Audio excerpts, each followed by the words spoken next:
Okay. So my inspiration word this semester was work. That word's meant a lot to me throughout my entire life. I started working at a very young age for my dad in his landscaping company. But so as a kind of personal story towards that word, 2 summers ago, I wrecked my truck. I rear-ended a 2019 Jeep Grand Cherokee. I drive a 89 F-150.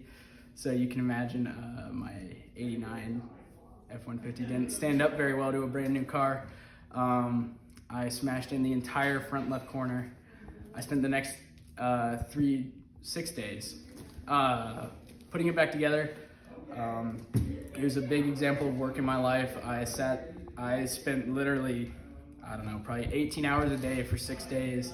I bought a parts truck from a guy in Cartersville. I brought it home, and basically for 6 days I sat there pulling whatever was broken off my truck, pulling whatever worked off of that parts truck, putting it onto my truck, making it work again.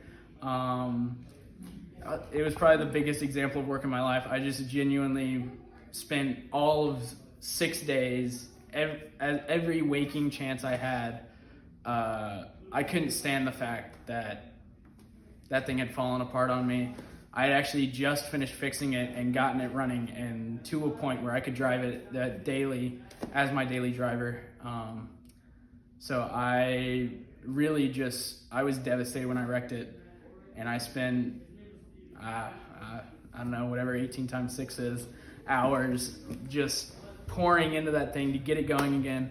That was probably the biggest example of work in my life. At the beginning of the semester, I probably had a slightly different view of the word than I do now. At the beginning of the semester, I believe I put down that I saw it as a action or something that I do in order to gain some form of reward, currency, I don't know, somebody pays you with a TV, something like that. Whereas now I see it as something like, it's not just what I do to earn something else. Sometimes it's literally just the determination and drive and the work that I put in to get from one point in life to another. And that's probably where I've changed throughout the semester.